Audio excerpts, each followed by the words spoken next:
your children. They're offended by your dreams because they ain't got none of their own. They're trying to imprison you because they are still bound. They're praying for you to fall because they can't get up. They're praying for your relationship to end because don't nobody want them. They're praying for your business closed because they ain't doing nothing. They're praying that you'll lose everything because they ain't got nothing. We're trying to test everything from you that God said you could have. But baby, on tonight, if they only knew that the great I am sent you, that the great I am is covering you, that the great I am gave you the power and authority to walk in it, and the anointing over your life, and the grace and favor over your life, they would move on and find somebody safe.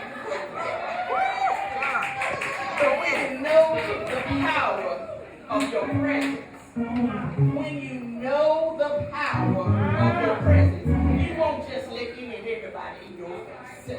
You'll have boundaries and restrictions because not nobody, and hear me good, not nobody can kill what God has ordained. So when they come to you, and they will come, tell them it is so, and so it shall be. It has already been established, man, in the kingdom. It behooves you to just move out of my way.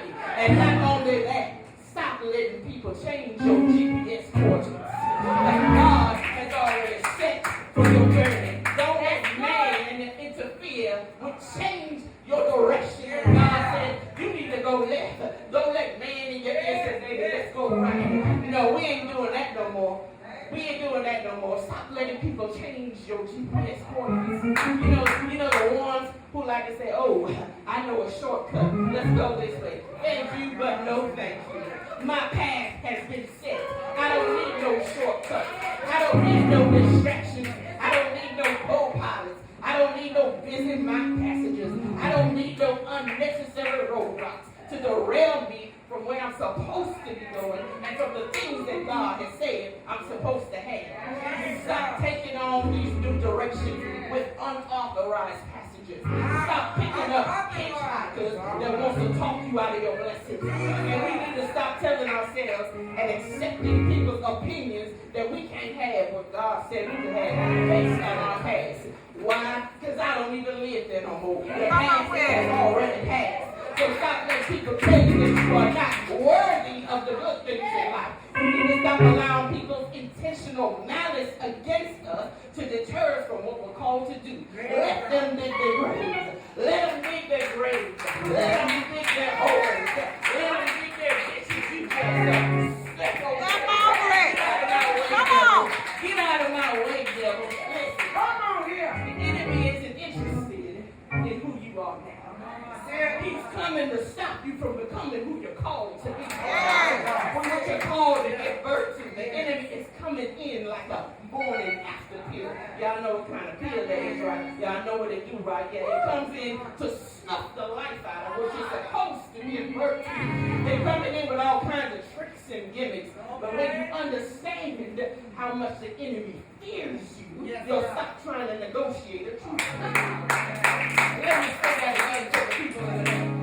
When you understand how the enemy fears you, you'll stop trying to negotiate a truce with him. So surround yourself with people that will push you into greatness. Who will help you push in your birthing season versus the ones that are sitting on the skirt so you can have an abortion. Keep them folks out your life. Be free from those people on tonight. Those life leeches, those vision and dream killers, the naysayers, the problem starters, the backstabbers, those legion carriers. Be free from them on tonight. And let us embrace the good things. Let's be more positive. Let's speak life over ourselves and the people we're connected to. Yes, I will be the head and not the tail. The lender and not the borrower. Above and not beneath. I will have all the things God has promised me. But know this though, although that's true, remember that before God blesses you with anything, before his promises come to pass, there will be a prerequisite that has to be met.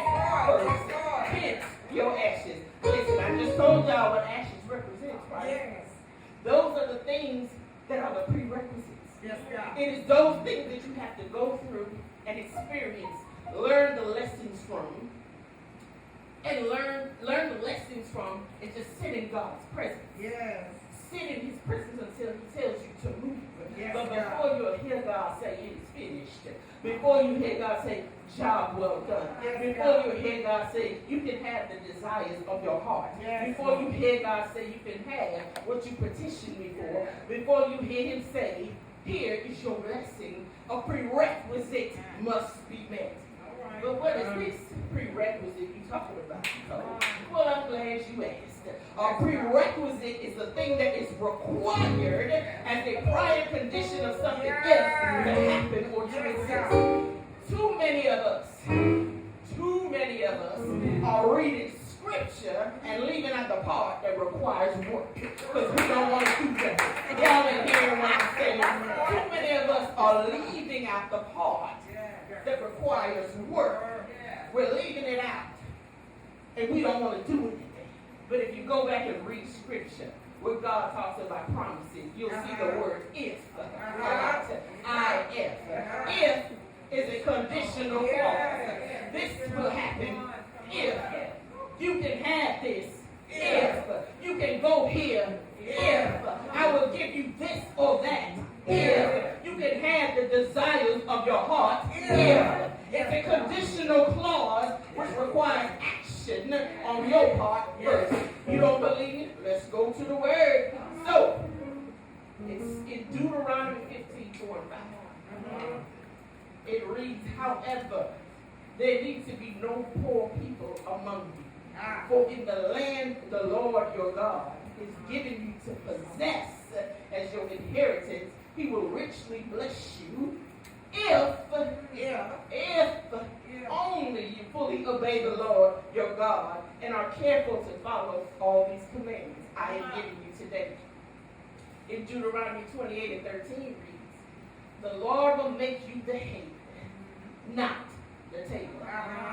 If you pay attention to the commands of the Lord your God that I give you this day and carefully follow them, you will always be at the top, never at the bottom. Listen, God is clear on this. He said what he said, and there are consequences and curses for your disobedience. Your disobedience not only affects you, but everyone that's attached to you. Imagine for a minute.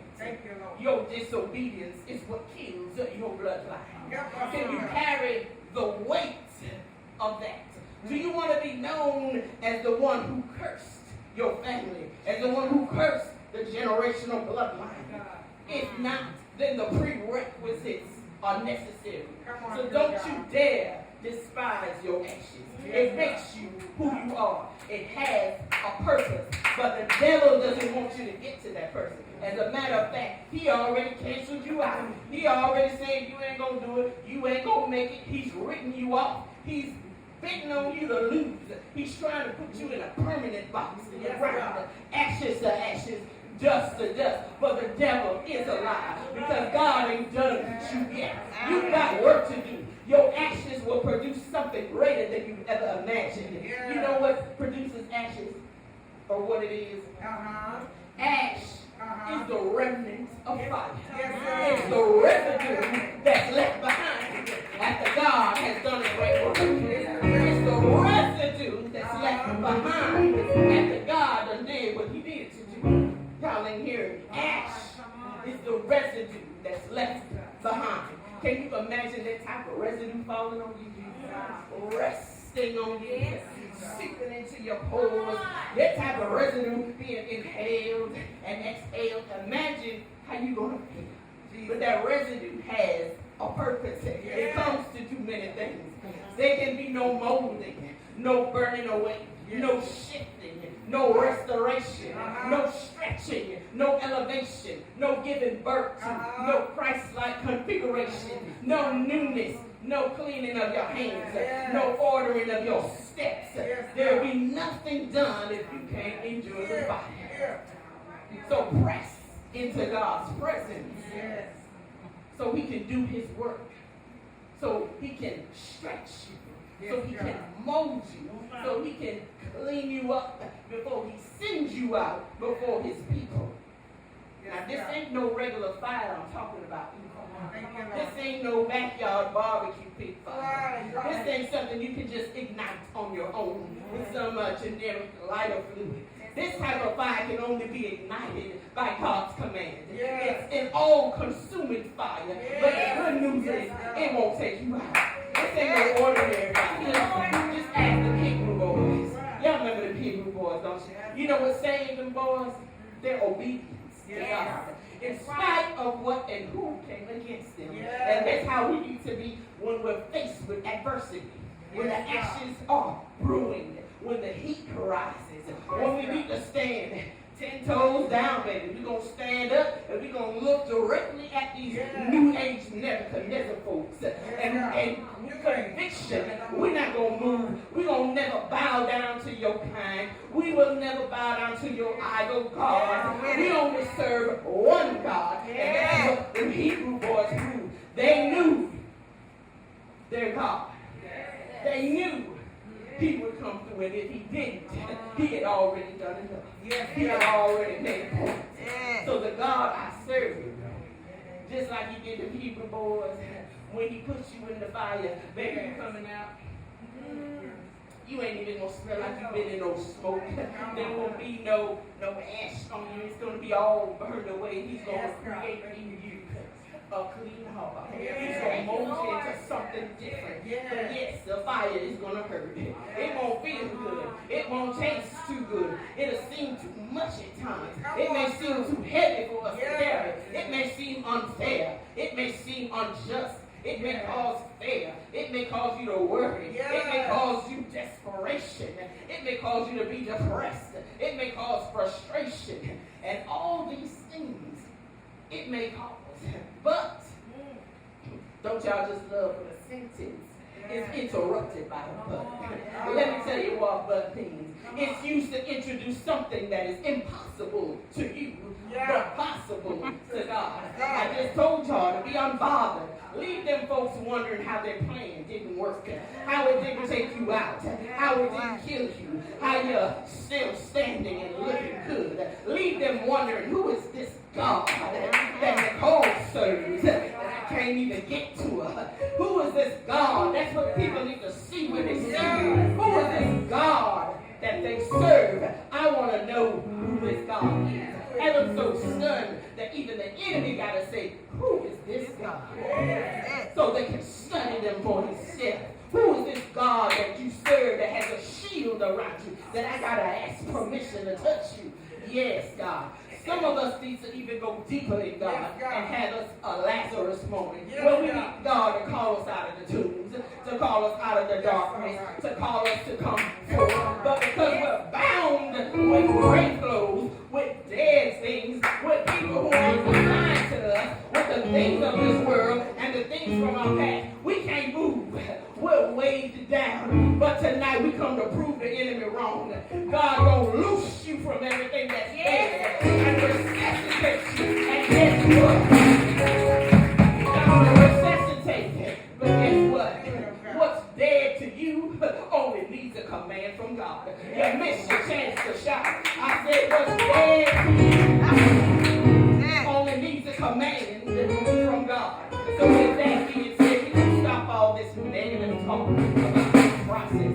All what you've been through, going through, and what you're going to go through in the future has its purpose. It is all necessary.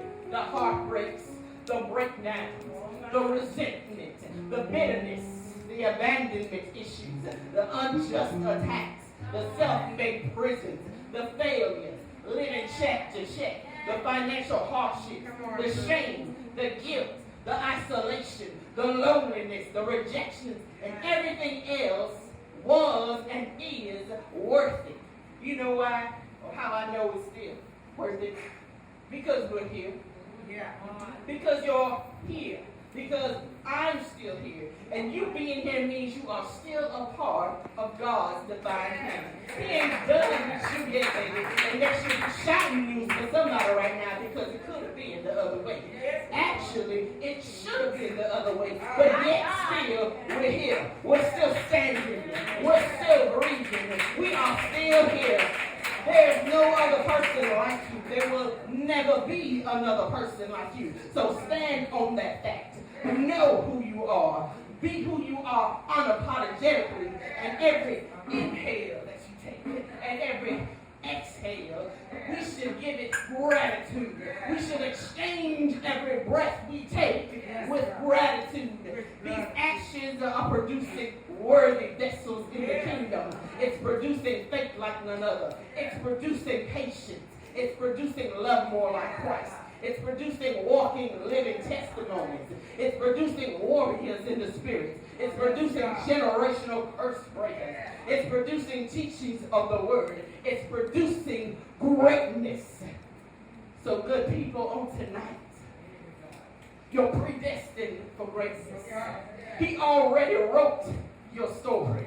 So stop letting man make changes by proofreading what God has already printed and published about you.